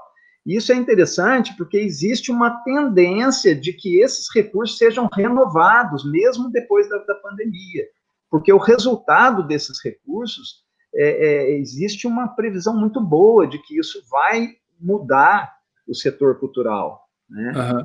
Então, existem essas três maneiras enfim, além de falar que são três maneiras, né, basicamente a lei é isso, ela serve para isso, né, para fazer com que recursos chegue até o setor cultural, contemplando toda a diversidade de fazedores de cultura. Eles chamam, inclusive, de fazedores de cultura, porque não tem outro jeito de chamar. Porque se você fala que é artista, você está deixando um monte de gente fora. Se você fala que são artistas e técnicos, continua gente fora. Então, é fazedor de cultura. Perfeito. Alguém quer complementar algum ponto? Importantíssimo. Pode falar. Estão me ouvindo? Então, perfeito. Assim, resumidamente mesmo, pessoal, eu acho que essa nossa conversa, ela também é um apelo. É um apelo para todos que estão aí nos acompanhando, né? E que conhece alguém que esteja envolvido com cultura. Então, como o Maurício explicou, esse auxílio emergencial, ele vai atender a quem? Ele vai atender tanto a pessoa física quanto espaços culturais. Quem é essa pessoa? Artistas, produtores, técnicos, curadores, oficineiros, professores de escolas de arte. E quais espaços culturais nós estamos falando? Os variados, gente. Então, se você tiver dúvida, se você, por um acaso, se a lei, por um acaso, contempla aí o espaço que você administra, que você organiza, é só entrar em contato com a gente vai te ajudar, vai te orientar nesse sentido. Mas, por exemplo, coisa que às vezes, né, o pessoal pode achar que a lei não contempla, mas está dentro, estúdios de fotografia, ateliês de pintura, galerias de arte, espaços de literatura. Aí, Maurício. Então, assim, temos vários espaços, vários exemplos de espaços que a lei contempla e que a pessoa não sabe que tem esse direito. E é importante que ela tenha essa informação e nós estamos aqui para ajudar nesse sentido também. Um outro ponto é que, assim, em Itajubá, a gente vai receber, né, já estão destinados 685 mil reais, né? Esses 685 mil reais, cada município recebe um valor, no nosso caso, são esses 685 mil, e esse dinheiro, ele também, como o Maurício colocou, né, ele vai tanto para os fazedores, né, enfim, para as pessoas físicas, na verdade, quanto para os espaços físicos, e aí a Renata está aqui, e acho que é importante a gente bater nessa tecla, que aqui em Itajubá a gente tem muitos espaços que precisam desse apoio nesse momento, assim como as pessoas físicas, a gente também tem que destacar sempre a existência desses espaços, né, que são espaços de resistência, de lutas, já eram antes da pandemia, e agora, né, mais ainda. Eu mencionaria também o Cineclube, né, que é um espaço também de muita resistência, de arte, né, aqui na cidade, e de cultura, enfim, e também tem lutado, né, para avançar, e, enfim, eu acho que esses são os pontos. Então a gente tem esse recurso para chegar, e aí a pergunta que eu colocaria, né, nesse ponto, e que a Renata e o Maurício também já estão envolvidos nisso, e por isso a gente convidou, né, os dois para estarem aqui, é essa articulação pelos fazedores de cultura de Itajubá, essa articulação da cultura na cidade, para pressionar, para articular essas pessoas, para a gente receber esse recurso e, de fato, deixar esse recurso ir para a mão dessas pessoas, para esses artistas que precisam, para esses espaços que precisam, enfim. E aí a pergunta que eu ia fazer é essa: como que os artistas, a cultura em Itajubá está se organizando, né? Renata. Eu acho que foi, assim, maravilhoso esse movimento que começou. Fui convidada pelo Maurício, a princípio, né? Então, hoje a gente tem um grupo emergencial. Só para complementar a pergunta do Bruno, desculpa. Pode falar. Hernani, você deu uma interrompida na Renata. É que eu acho que ele está com delay. Está com delay. Pode seguir, Renata. É delay. Eu falo? Pode seguir. Então, e aí a gente está nesse movimento, que eu fui convidada pelo Maurício, e vários fazedores de cultura fazendo parte desse movimento, que é o Emergencial Cultural Itajubá, e a intenção desse movimento, acho que o Maurício pode falar melhor do que eu, mas a gente está realmente se movimentando para que esse recurso chegue onde ele realmente tem que chegar, né? Então, avaliar realmente, ter noção de quem são essas pessoas aqui na nossa cidade, né? Que eu acho que tem muita gente perdida por aí que não está nem sabendo direito do que se trata, né? Excelente. É verdade. Vou dar uma bicadinha nesse assunto aí, né? Eu acho que a gente tem esse grupo do Zap, né? Mas tem uma página também, né, que a gente criou, né, no Facebook, que as pessoas podem procurar, né? Depois eu acho que pode pôr aí também no chat, né, o link da página. Podemos. A gente pode colocar. Para a gente divulgar os telefones, os celulares das pessoas que estão no grupo, para as pessoas poderem adicionar os interessados, é complicado, né? Então, a pessoa pode entrar lá na página do Face, mandar uma mensagem para nós. Eu acho que tem até um link lá para entrar no grupo de Zap. Tem, ou Andressa? Não sei. Não sei se tem, mas se não tiver, a gente coloca. Tá. Sim. Para facilitar, né? Ou pelo menos a pessoa entra lá, manda uma mensagem para a gente, meu Zap é número tal, e a gente pega e eu sou fulano de tal, né? E meu Zap é tal, e a gente adiciona a pessoa ao grupo. Por quê? É necessário agora a gente se reunir, né? Em torno desse interesse comum, né? Que é o emergencial, mas que não é só esse interesse, existe um interesse pós-emergência pandêmica, né? Então, esse grupo de Zap, ele está sendo para a gente a ferramenta mais importante no momento, porque ali a gente está se articulando, a gente está atualizando informação, porque para fazer essa lei entrar em vigor, né, para fazer operacionalizar essa lei, precisa de uma série de medidas, né? A gente precisa criar digamos assim, uma união, um grupo unido forte. A gente precisa articular o Conselho Municipal de Políticas Culturais, né? A gente precisa transformar esse grupo num comitê gestor da situação, porque a lei pede isso. Então, se a gente não fizer isso, esse dinheiro não vai chegar, né? Lembrando que o dinheiro, quando chegar, e vai chegar agora em agosto, pelo previsto, né? Se tudo der certo, quando o dinheiro chegar, a gente vai ter só 60 dias para dar uma destinação para esse dinheiro. Então, se a gente comer bola agora, a gente vai comer bola mesmo. Ou talvez nem bola para comer a gente não vai ter, né? Então, a gente precisa ir para esse grupo de Zap, precisa ir para curtir essa página aí do Face, né? Que chama Emergência Cultural Itajubá, né? Os dois grupos chamam, a página e o grupo chamam Emergência Cultural Itajubá, para a gente poder se articular e fazer essa lei acontecer. Porque se passar 60 dias desse dinheiro chegado aqui na cidade, ele vai para o Estado, se a gente não utilizar, e do Estado, se o Estado não utilizar, volta para a União. Então, vai ser perdido esse recurso, né? E a gente não vai poder mais falar, a gente nunca tem dinheiro para a cultura em Itajubá. São 685 mil reais. Talvez seja um dinheiro que a gente nunca tenha visto, né? E dinheiro alto, você sabe, né? Um monte de gente deve estar vendo esse dinheiro. A gente precisa se apoderar dele, né? As pessoas que têm direito a esse dinheiro.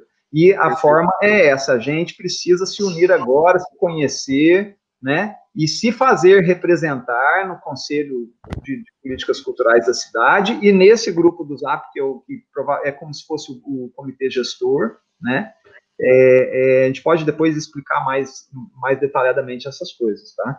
Então, a gente espera porque não tem outro jeito, que quem conheça algum espaço, alguém que dá curso na área de cultura, que tem um ateliê, que produz cultura, que no sentido de produção mesmo, né, produtor de cultura, ou que faz cultura artística, pinta, borda, enfim, todo mundo que possa vir a ter interesse, ainda que tenha dúvida se tem direito ou não, entra para depois descobrir, porque a gente precisa, a lei, logicamente, ela tem crivos, né, vai ter cadastro, vai ter credenciamento, e a partir disso que a gente vai, você tem direito, você talvez não, mas a gente precisa estar lá para ser avaliado e concorrer a esse direito. Legal. Alguém quer complementar algum ponto? Eu só acho que é legal colocar que diante desse caos todo, né, essa união e esse movimento é muito legal da gente ver. Eu nunca tive a oportunidade de estar tão presente, tão junto, assim, com as pessoas, com os fazedores de cultura todos, né? Então, eu acho que isso é muito legal de se colocar. E que isso permaneça, que isso seja contínuo, né? Não é só agora, né? A gente precisa manter isso vivo.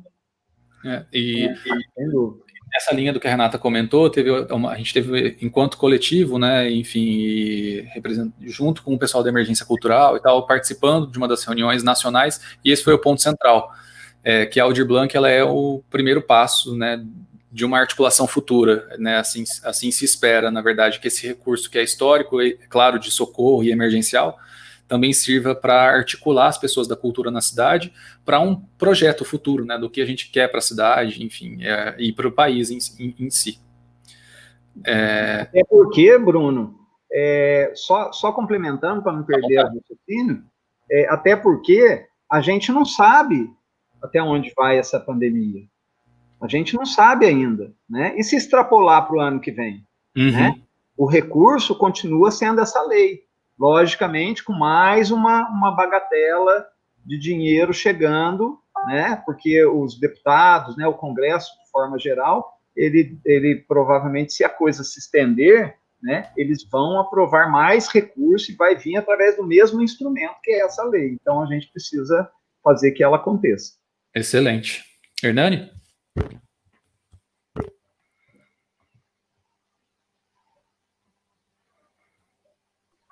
Pode falar. Vocês estão me ouvindo? Sim. Desculpa eu interromper aquela hora, Renata. Estava com delay aqui, eu acho que eu arrumei. Só para ler um pouquinho mais de participação, o Arthur Gomes, né, da Unifei, está dizendo boa noite. Professor Júlio, boa noite. A Gorete está falando parabéns. Parabéns ao pessoal que são defensores da cultura. A Luciana fez uma pergunta que eu acho que já foi respondida, né? Quem vai administrar essa distribuição na cidade, quem vai fiscalizar, né? A gente já falou que estamos articulando, né? O Maurício está como uma das lideranças aí dessa criação desse comitê para a gente estar auxiliando nessa distribuição dessa lei. O Douglas Martins, ele coloca: Lei Aldir Blanc, autoria das deputadas federais Benedita da Silva, do PT do Rio de Janeiro, e Jandira Fegali, do PCdoB, do Rio de Janeiro também. Mulheres liderando o movimento em defesa da cultura. O Nelson Dias, ele comenta que vergonha enquanto no Brasil o governo dá essa esmola de R$600, nos Estados Unidos a ajuda é de $6.000, e aí ele enfatiza que é uma vergonha, né? O Marcílio Bastos, nosso companheiro também, que está lá no grupo, o grupo que a gente está articulando, né? Ele está falando que está presente também. A Eliane, a professora Eliane, ela coloca uma dúvida: essa lei é só para o período de pandemia ou regula a distribuição de verba para a cultura daqui em diante? Vocês podem complementar, mas eu acho que a princípio é só em relação à pandemia, né? Depois o pessoal complementa. Deixa eu só terminar os comentários aqui.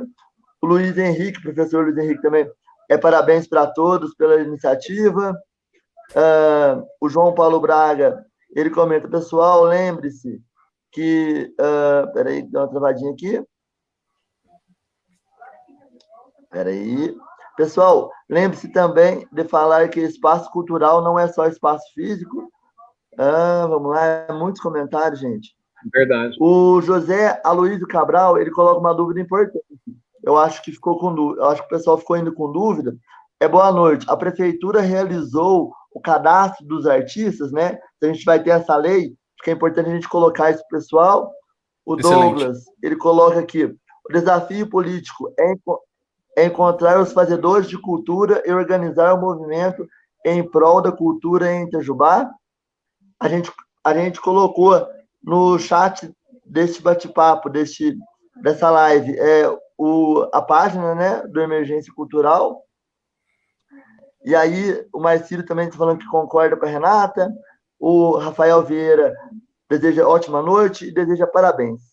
Se eu pulei algum comentário, me desculpe, pessoal. A gente agradece muito a audiência, né?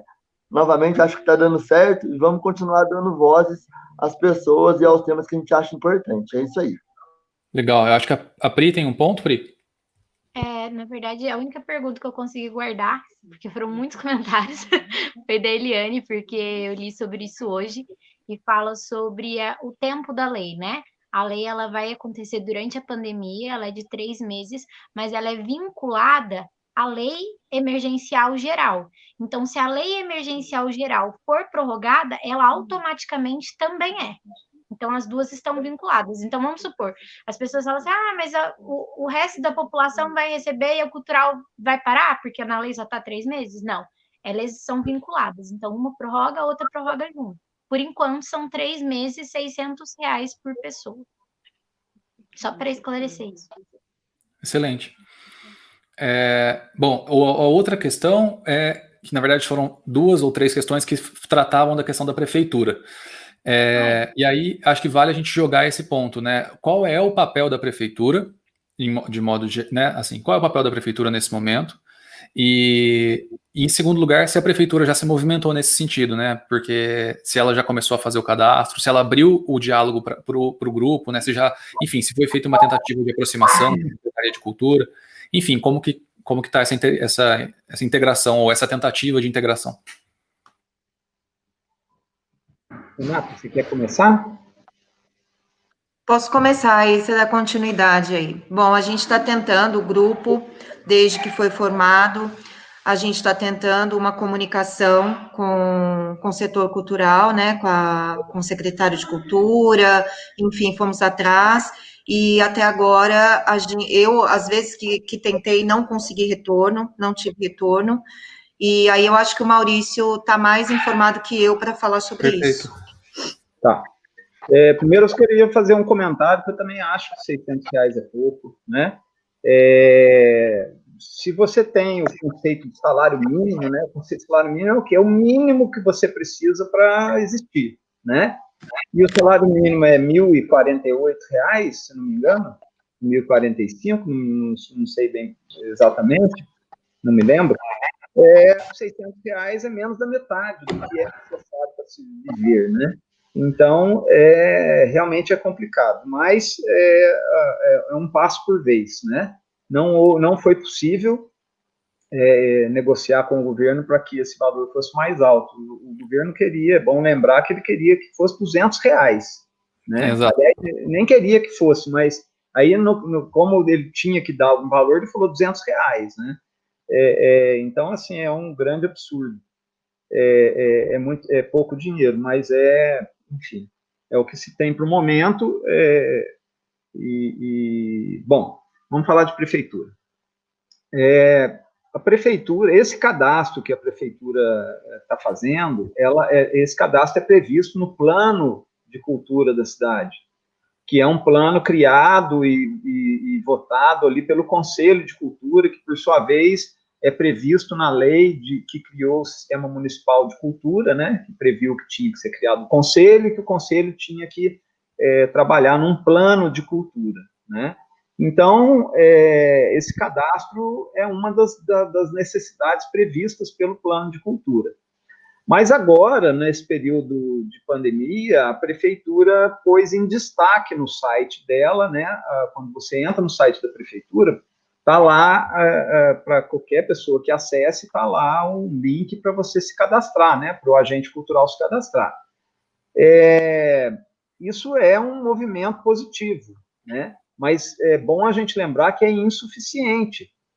Porque quem vai acessar o site da prefeitura a troco do nada, né? A pessoa não sabe quem está precisando de auxílio emergencial, ou quem é produtor, ou quem tem um espaço e está com dificuldade de pagar aluguel, de manter o espaço funcionando, ou tem um coletivo que demanda algum recurso e esse recurso não existe mais por causa da pandemia. Esse cara não sabe que ele tem que ir lá, nem sempre ele sabe que tem que ir lá no site da prefeitura para se cadastrar, né? Então, isso é muito pouco. É preciso fazer um barulho. As pessoas precisam saber, as rádios têm que falar, os jornais têm que falar, a internet tem que falar, as redes sociais têm que falar, tem que se fazer campanha, né? A gente vê um movimento dos políticos irem para as rádios, né? A Câmara também, né? Tem esse papel. Eles vão para as rádios para falar de uma série de assuntos, né? E agora que você tem uma situação como essa, a gente até agora não viu. Tá certo que todo mundo foi pego de calças curtas, né?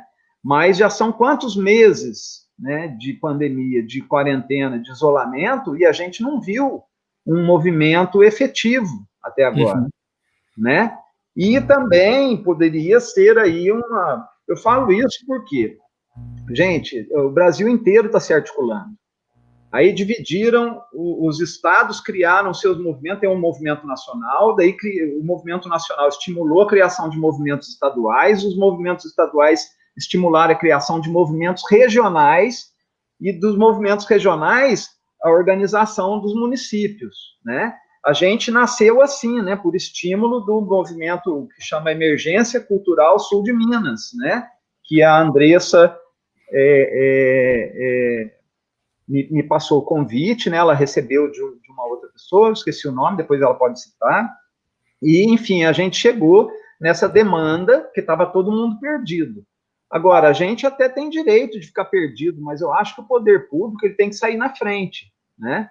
E, mesmo assim, a gente está tentando fazer contato com a prefeitura, com o secretário de Cultura, e a gente, como a gente já se organizou, né, nesse comitê local, né, a gente até abriu numeração de ofício do comitê, né, fizemos o nosso ofício 001-2020, e mandamos um ofício, foi protocolado na prefeitura, nós não recebemos nenhum retorno da prefeitura, e aí a Andressa, depois, se você quiser completar, Andressa, a Andressa foi atrás pessoalmente, ligou, enfim, existe uma certa dificuldade de contactar, né? A gente precisa desse contato, porque é preciso fazer um barulho, né? Eu acho que a prefeitura, a Câmara Municipal, eles têm que ter interesse de que R$685 mil fique aqui dentro da nossa cidade, seja gasto aqui dentro da nossa cidade, porque o cara que é agente cultural, que é fazedor de cultura, ele vai pegar esse dinheiro, ou dinheiro de edital, ou dinheiro do auxílio emergencial de 600, seja qual valor que for que ele pôr a mão, ele vai fazer esse dinheiro girar na economia da cidade. Ele vai usar para o benefício dele, direto, mas tem um benefício indireto, porque ele vai para o supermercado, né? Ele vai para a farmácia, ele vai movimentar, né? E nós estamos precisando de movimentar a economia, digamos assim, né? Já que a gente está nesse modelo enfim, de comércio, etc. e tal, é importante, né, hoje em dia, né, que o comércio se movimente. Mas a gente está esperando, aguardando, né? A gente acredita muito que essa semana, eu creio que no começo da semana, a gente tenha um retorno, porque eles sabem que nós existimos, eles sabem que nós estamos nos organizando, e eles sabem que nós estamos precisando da ajuda deles, porque a gente precisa chegar até as pessoas, né? E eles têm uma parte também nesse ofício aí, nas exigências da lei, que não cabe a gente. Nós não temos estrutura, embora a gente possa estar reunido em grupos virtuais aí, a gente não tem estrutura para cadastrar as pessoas e fazer um trabalho desse cadastro, credenciar as pessoas. Vai ser um trabalho em comum, né? Mas trabalho em comum precisa de start e feedback. A gente já deu start, estamos aqui, estamos querendo ajudar, estamos esperando o retorno do secretário de Cultura, né? A Câmara, infelizmente, está de recesso, a gente não tem como falar ainda com eles, né? Mas provavelmente a gente vai precisar, porque o comitê talvez tenha que ser reconhecido por projeto de lei, né? E de emergência também, uma coisa meio corrida, né? Mas que pode ser decreto do prefeito também, né? Mas para a gente que tem na cidade o Conselho Municipal de Política Cultural, é muito mais eficiente, muito mais rápido e muito mais interessante para todo mundo que a gente rearticule o Conselho de Cultura e faça toda essa administração desse recurso e definição de para quem que vai, para onde que vai, de critérios e credenciamentos, a partir do Conselho, né? Estamos esperando, né? Então, dá para fazer virtual, reunião virtual, essa coisa toda. Então, só para reforçar, então, esse grupo de emergência cultural de Itajubá, ele existe, já tem, né, uma série de pessoas aqui da cidade que fazem, né, e que estão na cultura, né, enfim, há bastante tempo. Esse grupo já está se articulando, outras pessoas que tiverem interesse também, né, podem ir se aglutinando, acho que o movimento é esse, um dos outros pontos que você colocou é que a prefeitura ela tem um papel fundamental nisso, porque ela executa esse valor do financiamento que tá de fundo, né, que está chegando, mas que os agentes culturais têm que se articular para pressionar e para confirmar que, de fato, quem precisa está recebendo. Porque pode acontecer, e esse debate, né, a gente tem acompanhado nas outras cidades da região também e tal, nessa articulação, para que a prefeitura não destine para esse ou para aquele agente, ou só para um ou só para outro, porque a lei ela é democrática. Essa lei foi construída, né, de uma forma que abraçasse todas as iniciativas possíveis voltadas para a cultura, e aí eu acho que talvez seja esse o ponto fundamental, né, de pressionar o poder público. E Pri, pode falar.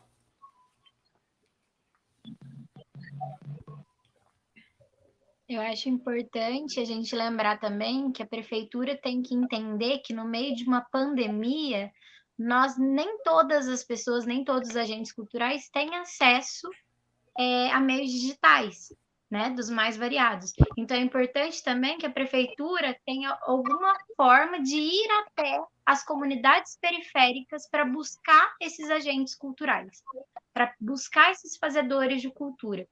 E isso cabe a ela. É claro que nós, da melhor maneira que nós consigamos, né, a gente vai levar o conhecimento e vai levar para as pessoas, mas isso não é papel só nosso, né? Isso é papel da prefeitura. Nem que seja um carro de som passando nos bairros falando, olha, vai ter uma pessoa sentada ali na praça a tal horário para falar se você tem direito. É uma ideia, né? Mas que a gente faça isso na parte periférica, né? Porque o centro geralmente tem muito mais acesso aos meios digitais. E a parte rural, por exemplo, como que nós vamos chegar nessa informação? A gente viu pessoas pedindo doação de celular para filho estudar na pandemia. A gente viu pessoas pedindo doação de computador porque não tem grande a internet no trabalho. E agora necessário que a prefeitura, de fato, se comprometa a levar essa informação para os bairros, para a parte periférica da cidade e para o plano geral.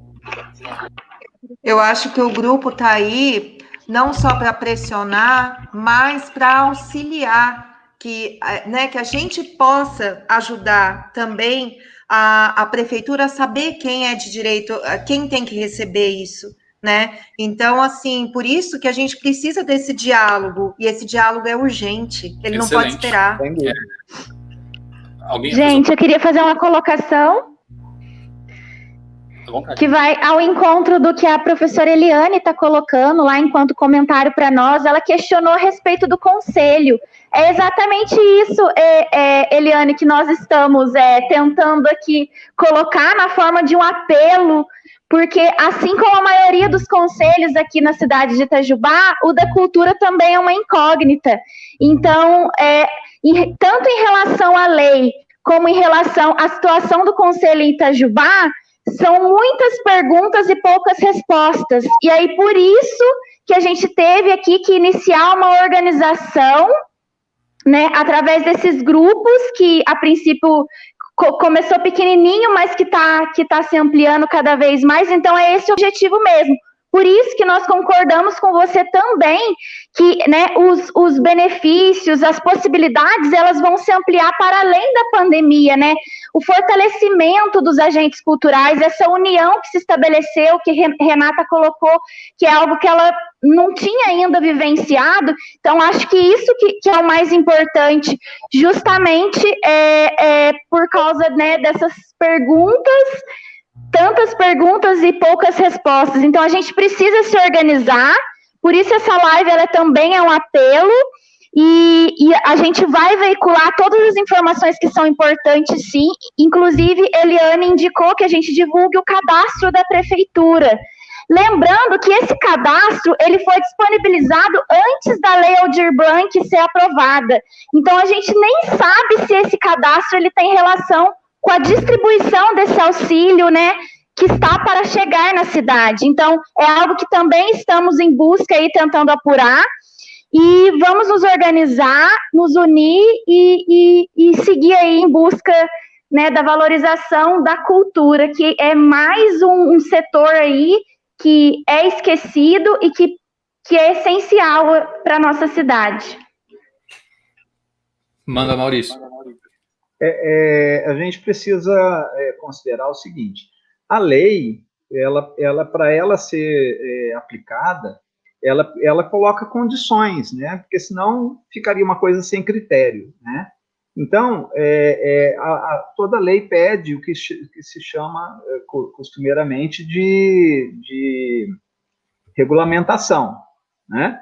Então, está se aguardando uma regulamentação, né, a divulgação de uma regulamentação por parte do governo, para falar assim, ó, vocês têm que fazer isso, provar isso, aquilo, né? Enfim. Então, esse cadastro, ele pode ter perguntas, ter questões que não estão sendo contempladas, que vão ser exigidas pela lei.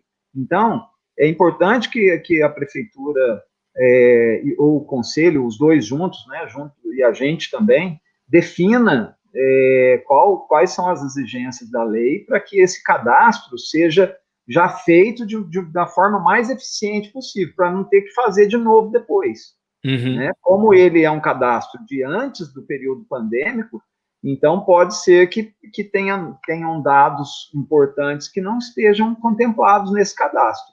Né? Excelente. Então, e é inadmissível que alguém que tenha direito, no final dessas contas todas aí, não receba o auxílio. Né? Isso, alguém que eu digo espaço, pessoa física, espaço, técnico, enfim, todo mundo.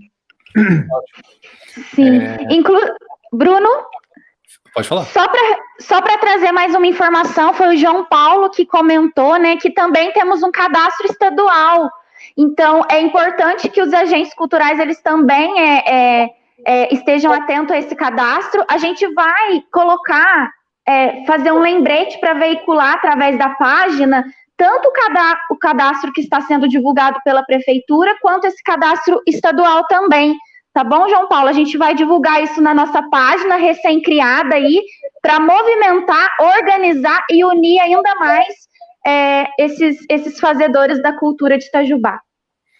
Perfeito.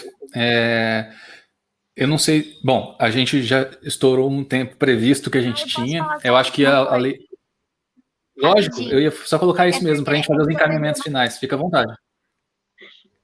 Mesmo que a gente se organize, mesmo que alguns agentes culturais recebam essa verba, né, aqui dentro do município, se nós não a utilizarmos em sua totalidade, o que sobra volta para o Estado, não fica para o município. Então, é importante que todos nós consigamos trazer o maior número possível de fazedores de cultura para que essa verba fique em sua totalidade, né? Por isso que eu estou falando das periferias e zonas rurais e todas as pessoas, né? Só Perfeito. Excelente. A Lei Aldir Blanc, ela tem vários pontos ainda a serem esclarecidos, definidos, acho que pelo que a Renata colocou, pelo que o Maurício colocou, construídos, né, junto com a prefeitura e junto com os agentes locais, só que para isso precisa de um diálogo, né, e aí eu acho que é papel também da prefeitura abrir esse diálogo, pelo menos indicar alguém que possa ser esse interlocutor com a prefeitura e com o grupo que vocês já criaram, que é o Emergência Cultural Itajubá, o Maurício já colocou que vocês já protocolaram, né, na prefeitura esse ofício pedindo uma reunião com algum representante na área de cultura da prefeitura para esclarecer alguns pontos, não tiveram retorno, então eu acho que o espaço precisa ser aberto, né, o espaço de diálogo, e eu acho que, assim, quem tiver mais interesse, quem tiver dúvidas sobre os aspectos da lei, se pode, se não pode receber, quer construir junto com esse grupo, eu acho que vale deixar, Renata e Maurício, aberto, né, o convite para essas pessoas irem na página Emergência Cultural Itajubá. A gente reforça, a gente pode até, na nossa própria página, a gente compartilha, né, alguns direcionamentos, enfim, para incentivar as pessoas, e encaminhar para as outras que vocês conhecem, enfim, eu quero deixar, na verdade, o espaço aberto para vocês falarem, né, fazerem seus encaminhamentos finais e, enfim, reflexões, o que vocês quiserem. Primeiro as damas. Bom, como eu falei agora há pouco, essa foi uma das primeiras vezes que eu tive voz muito ativa, né? Então, assim, eu sou muito grata ao espaço, estou aprendendo muito com vocês, né? Já disse isso algumas vezes no grupo e reforço aqui, tem sido, assim, um grande incentivo para mim esse grupo e saber que eu posso contar com tantas pessoas para ir além, né? Não só naquele espaço, mas chegar onde eu sempre tive vontade de chegar e eu acho que é tão importante. Então, assim, eu sou muito grata mesmo, vocês estão de parabéns, e é isso. Obrigado, Um abraço carinhosíssimo, de longe. Manda, Maurício. Bom, falando ainda dessa importância do contato do secretário de Cultura conosco, né, eu acredito que ele deve estar se preparando para esse contato. Dá para entender, né? Porque todo mundo está procurando entender a lei, entender as exigências da lei, todo mundo aguardando regulamentação da lei, né? E o dinheiro já está chegando esse mês, e o prazo é curto, tem muito trabalho para se fazer, né? A gente até entende que, por causa disso, esse contato ainda não ocorreu. Mas eu acho, assim, que seria de bom tom, né? A gente, essa semana, receber, eu acredito que a gente vai receber, né, um retorno do secretário dizendo, olha, vou reunir com vocês daqui, sei lá, uma semana, daqui 2 dias, enfim, né, porque enquanto ele se prepara, né, porque a gente entende que está todo mundo se preparando, a gente também está se preparando, né, e a gente está querendo ajudar, né, porque o nosso objetivo não é outro senão aquele de fazer a nossa parte, porque nós, enquanto agentes culturais, nós vamos ter que chegar até eles. Então, a gente já está ajudando no seguinte sentido, nós já estamos reunindo o máximo possível os agentes culturais, os fazedores de cultura, para que a hora que a prefeitura, através do secretário de cultura, e ele, por sua vez, através do conselho, chegar e falar, ó, a demanda é essa aqui, cadê a turma? Está aqui. Nós estamos aqui, né, já prontos para fazer, e talvez com algumas tarefas já cumpridas, inclusive.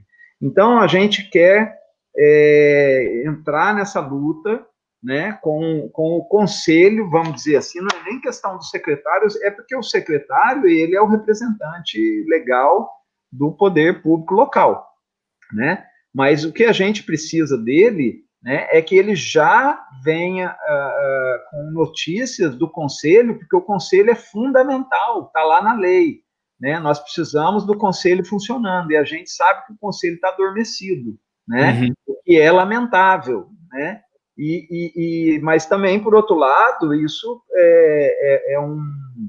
digamos assim, é um problema compartilhado, né, porque o conselheiro, eu acredito que ele tinha que estar indo lá na reunião, né, virtual, que seja agora, mas tinha que estar indo. E eles foram deixando, parece que não tinha quórum, e foi acabando. Mas eu acho que o regramento do conselho, ele também prevê isso. O conselheiro não apareceu em 2 reuniões sem justificativa, troca ele, põe outro, né? Mas isso não aconteceu e o conselho adormeceu, né? Isso não pode acontecer. Né, o conselho precisa ter representatividade. Então, a gente espera que ele já chegue até nós com alguma providência, responda, né, aos nossos contatos, com alguma providência nesse sentido, de estabelecer uma nova eleição, porque provavelmente precisa ter edital público, precisa de um tempo, então isso tem que ser feito quanto antes, né? E enquanto esse edital está vigorando, a gente vai trabalhando, organizando esse cadastro, vai ajudando o conselho, ajudando a prefeitura através do conselho. Até lá, a Câmara já vai estar fora de recesso, já vai poder também dar a contribuição dela, que também vai ser necessária. E o que a gente espera é isso, né? Um retorno da prefeitura, e mais do que isso, a gente espera que todo mundo que seja um fazedor de cultura, né? O duro é que tem gente que é e não sabe que é, né? Mas se você é ou conhece alguém que seja, né? Pede para essa pessoa contatar. Facebook é mais fácil, né? Ou se tiver o contato de alguns de nós, né? Já manda lá, ó, me coloca nesse grupo, né? Porque não é só questão de, não, mas eu já estou, por exemplo, recebendo o auxílio de R$600. Então eu não vou receber de novo, né? Ninguém vai receber 2 vezes. Então eu não vou entrar, né? Não justifica. Vou explicar por quê. Ou aquele que acredita que não vai conseguir se credenciar e receber, né? Não justifica porque hoje está se falando no mundo inteiro de uma coisinha que se chama renda mínima, né? Todos os países, todos os governos, todos os articuladores políticos estão falando em renda mínima. Existe uma tendência de que isso seja global, de que todo país estabeleça uma renda mínima para os seus cidadãos. Quando o cara está sem renda, ele recebe do governo, né? Isso por vários motivos, humanitários, econômicos, etc, etc. Bom, existe uma tendência muito forte de que esse fomento, esse movimento dessa lei, o fato dessa lei existir, de outras leis que complementam essa questão da emergência, né? Isso é um passo já nessa direção, né? Porque você imagina se a população cultural, digamos, de agentes culturais do Brasil, não acionar essa lei, não pedir o seu direito previsto nessa lei, o governo vai falar assim, olha, nós sancionamos a lei, né? Ou o Congresso, né, pode, de forma geral, falar, nós fizemos tudo que a gente queria, mas as pessoas não procuraram, as pessoas não se uniram. Então, para que nós vamos fazer renda emergencial? Que seria uma política constante. Pode ser que exista, pode ser que essa questão volte lá para o final da pauta.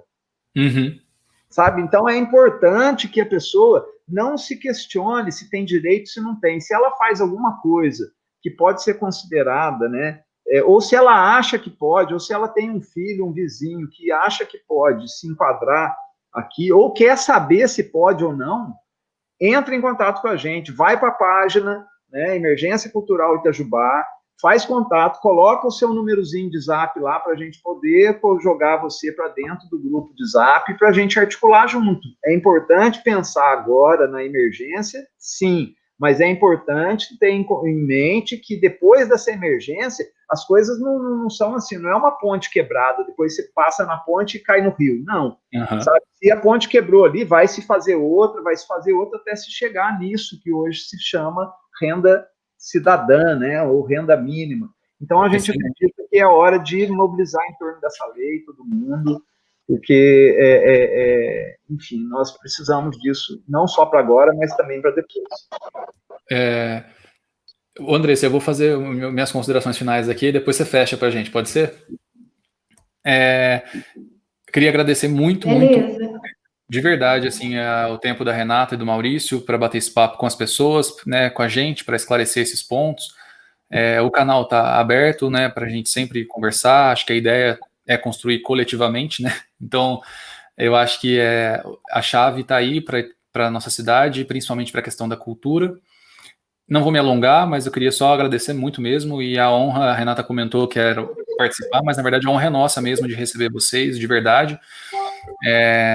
E lembrando que amanhã eu vi, a Drica nos avisou, a Drica, vocês vão estar no programa da Drica na TV Itajubá, é bom ressaltar, né, que vocês também vão estar, né, naquele espaço para falar com outras pessoas que às vezes não estão na internet, enfim, então amanhã às 10 da manhã vocês estão no programa da Drica, TV Itajubá Entrevista, e é isso, não sei, deixo aberto a Andressa, Pri, se quiserem também.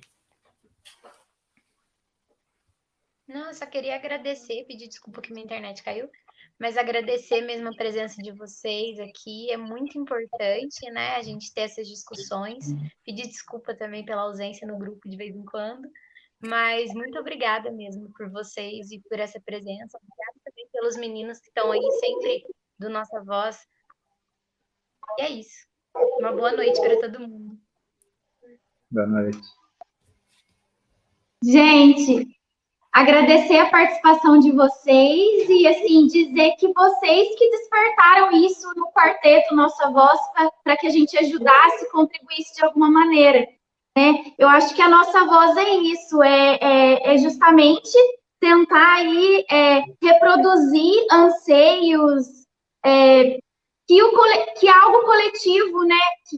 Que vocês do coletivo acabam que transmitem isso para a gente. É uma luta coletiva. Sozinho ninguém vai fazer nada, então a gente precisa, assim, se organizar e se unir em prol disso. Agradeço também todos que participaram na página, foram muitos comentários, deve ter passado algum, mas a gente vai melhorando. E é isso, gente. Obrigada, e qualquer informação que vocês queiram aí obter, qualquer coisa que a gente puder ajudar, é só entrar em contato. Então, amanhã, todo mundo ligado, lá na Drica Costa, no programa TV Itajubá Entrevistas. Maurício e a Renata vão estar lá também conversando mais um pouquinho sobre a Lei Aldir Blanc e as possibilidades aí para o setor cultural na nossa cidade. Boa noite a todos, até a próxima. Obrigado, gente. Obrigado, obrigado. Boa noite, obrigada.